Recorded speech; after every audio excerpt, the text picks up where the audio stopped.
As some of you may remember from a previous video, I have a 14-pound sledge and an 8-pound sledge for blacksmithing, and I really don't want to hit my beautiful anvil with that 14-pound sledge and it slip and I just crack it in half. So I decided to do a striking anvil, and Steve at Coal Creek Forge actually made this.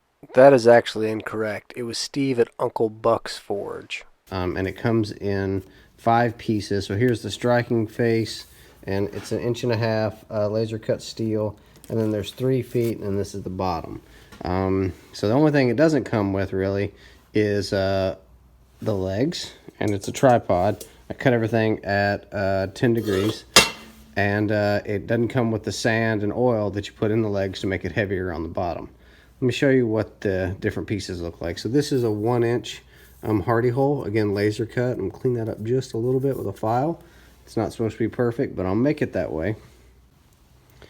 All 3 feet have holes in them in case you want to bolt them to the floor, or if you don't work in a shop that has a concrete floor, if you have a gravel floor or dirt floor, you can anchor it with a nice long rebar stake, if that's what you choose to do. And then again, you have your hardy hole here that's a little bigger than the inch. And then these are for the legs. And the reason that there's holes for the legs is because when you weld the legs on and then weld the feet all the way around, then you can fill the legs with sand and oil. And what happens is when you put the oil in, it's a rust retardant for the sand and actually adds a little bit of weight. So let me start putting this together and we'll see how she turns out.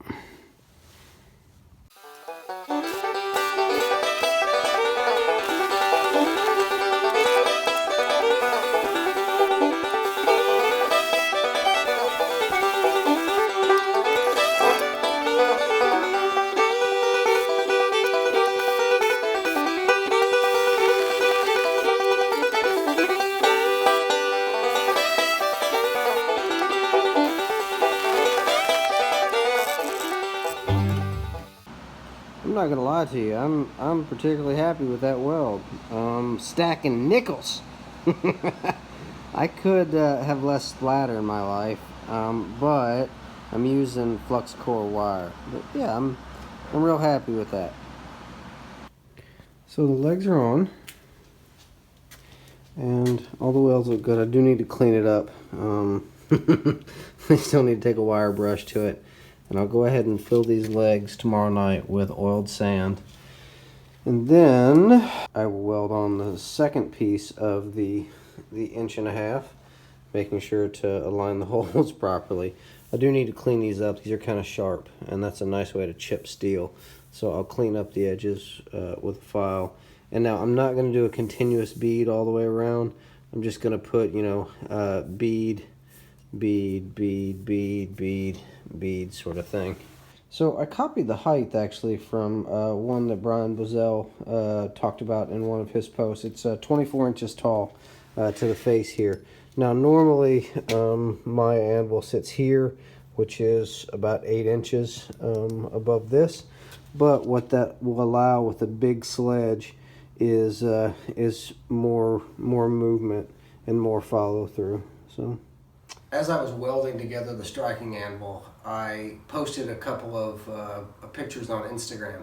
And the one that got the most questions was about the oiled sand in the legs. And what is that? I've never heard of that. What are you talking about? So let me tell you what I'm talking about. Basically, you take sand, and it doesn't have to be cool like playground sand or anything like that. It can be just the cheap $1.50 a bag Sackcrete sand. And you get a funnel, like a really big funnel. You can make one, but get a funnel. And you pour about this much in. Then you take a dowel and a mallet, and you just whack the living shit out of it and compact it in good. And then you can take oil or hydraulic transmission fluid. I have some oil that I reclaimed over the last year or so from a bunch of oil changes. I pour a little oil in. Let that oil settle for a few minutes. Pour some more sand in. Then take your mallet, take your dowel, beat the living crap out of it.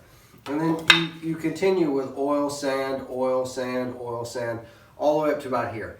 I don't fill it all the way up just because I'm going to clean this completely smooth before I weld the final piece on. I don't want the sand flying around. But I guess for all 3 legs, it took me maybe 40 minutes to pour and pound and pour to get all 3 legs. And this is a 60-pound bag of sand. I have about 35, 40 pounds left. Just so you know, you will get sand everywhere. So go ahead and expect that you're gonna spill stuff, because it happens. You just will. And then make sure before, you're gonna clean this, but before you weld it, wipe it down and get rid of any oil that spilled over on this before it gets welded. So this is what I do for most of my metal bases, anything with either round tube or square tube legs. I did it for the anvil. I've done it for the striking anvil.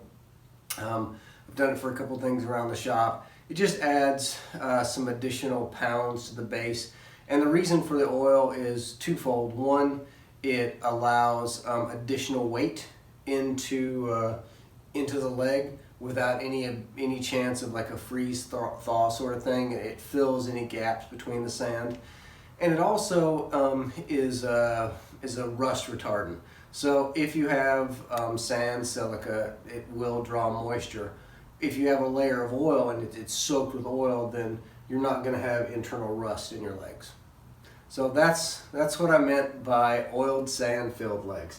I didn't come up with this. It's been around for a long time. Somebody showed me years and years and years ago, and that's what I do.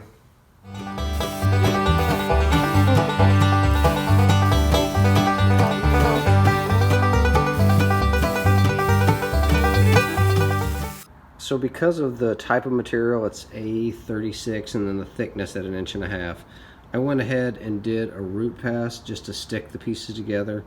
And then after that, I went ahead and I stitched everything, both the pieces and the weld, with a secondary pass. Now, as you can tell from this and all my previous welds, I'm not a welder by trade. I'm only mildly competent. But I do know enough that I'm going to be smacking this thing with a sledgehammer over and over and over, and I would like for this not to break any welds. So I went ahead and did root and then overlay welds on the whole piece. Now it isn't a continuous weld. There are some gaps just because of the size of the piece. I did leave some gaps. So. I'm a pretty big fan of the self-etching primer for bare metal, so it's going to get a nice coat of the primer and then a couple coats of the high temp black paint. There's the coat of primer on the bottom. Second coat of paint is on and drying, as you can see. I did tape this off the top. I did not get any paint on it. Now it has some mill scale that needs to come off because it was hot rolled. But I can't get to that just yet. So what I thought I would do, and what I do with my anvils and everything else out in the shop, is put a little bit of axe wax on it, and that way it'll keep these rolled edges pristine, as well as this, to keep any surface rust off of it. And after I remove the mill scale, I'll hit it another coat of axe wax, and I just keep a coat on. It's nice when you first use it and you put hot steel on an anvil that has axe wax on it. It smells real nice. So, here we go. And done. She is in the forge. Now this is not where she'll be forever. She'll move around as needed, but striking anvil is done and in place. Now again, one of the reasons that I did the striking anvil was because I didn't want to hit my anvil with the 14-pound sledge that I reconstructed. So right there, it's a couple.